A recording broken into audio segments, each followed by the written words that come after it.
Today we're going to be learning how to transfer videos and pictures from our DJI Mini SE to our phone or tablet or any other device that you may have connected. Normally when we are powering on our device and we let it sit for a while, it tends to get very hot. And for that purpose, I decided to add an extra accessory to my collection here. And I'm just going to get the drone out of the way, and I'm going to get our controller out of the way as well.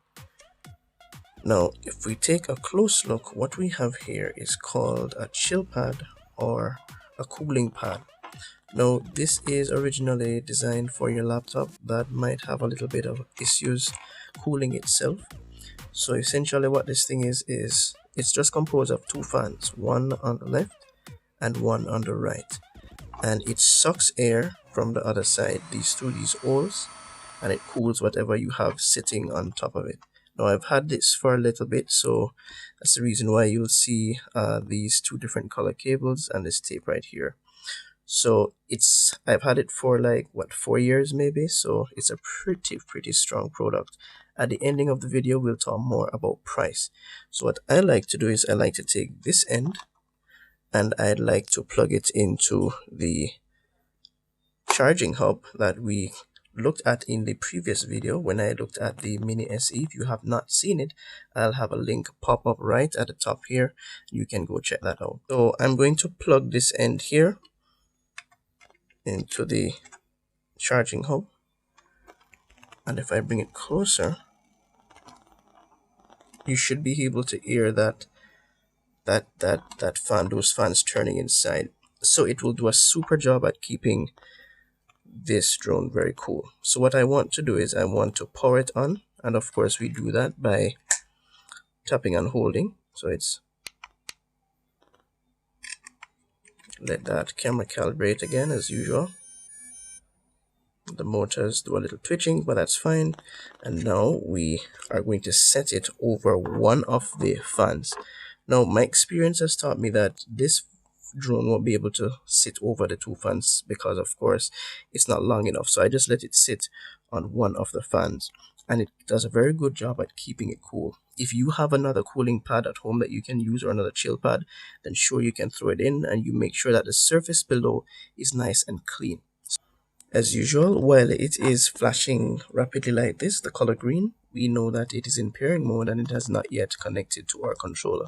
So that's what we're going to do next. So I'm just bringing the controller on screen now, and I open these two bits here so that we can slide our phone in. But we're going to get the joysticks in first.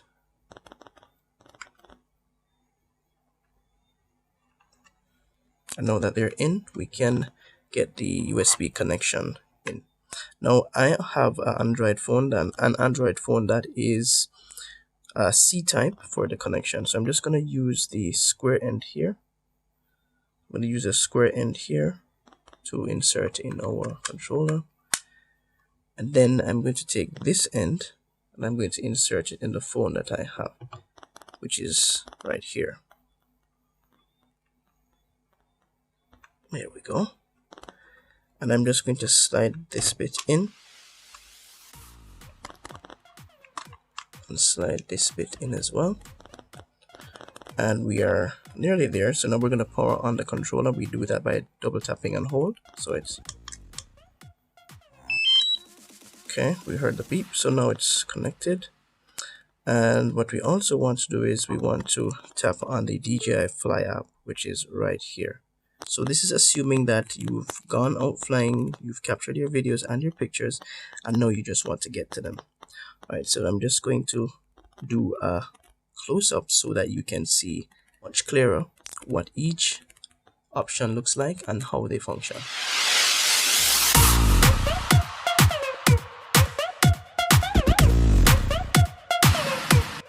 Okay guys, so now we're going to be exploring the album feature in the Dji Fly App. We can find it to the lower left of our screen, and I'm going to tap on that now. And this will take us to the next window. Now I've taken some videos and some pictures before, and there you'll see them clearly displayed on the screen. We're at the first tab, and this one is called All. So you will see all pictures and videos displayed in this tab. The next tab that we see beside All is Photos, and of course, self-explanatory, you'll find all your photos that you have taken so far. I've taken a couple photos, as I said before, and you'll see them clearly displayed there. Next to Photos option is the Video option, and that shows all the videos that we have so far. Now, some videos have not yet been downloaded, and what you'll end up with is a low resolution preview of what you have done, and here you can see it on the screen. You know it's low resolution because it says so right up at the top of the picture. Now, if we look to the lower right, we'll see that there is a download icon, and we're going to hit that icon in a while so that we can get the high resolution version of it. And as you can see, it's downloading, and you'll see the progress bar in the shape of a circle, and we can always cancel it if we like, or we can continue downloading. I want to continue, so I hit the confirm button to continue.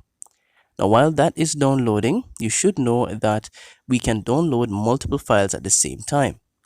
Here we have another example, and I'm going to hit the download button for another video, and you're going to see both videos downloading simultaneously. Now, if we look at the top, we also see another progress bar. This bar shows the download status of both files we have selected to download, and so far they are 57, 58, 59 counting, going up, complete. So we're just giving that some time to finish, and you'll see the blue mark going right across the screen. That too is an indicator of how much have been downloaded so far.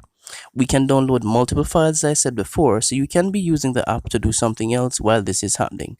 And I think this is a fantastic feature because sometimes we have quite a bit of photos and videos that we want to get off, and sitting there the whole time going one by one is not very good for workflow. So selecting these pictures all at once is very good in terms of efficiency. For the favorites tab, you would select this tab if it is that you have a video or a picture that you want to keep and you don't want to lose. Once you select it, that document will not be deleted as easy as the others. So it's really like putting a lock on that document and preventing it from being easily deleted. Now that the file is downloaded, we can take a look at what we now end up with.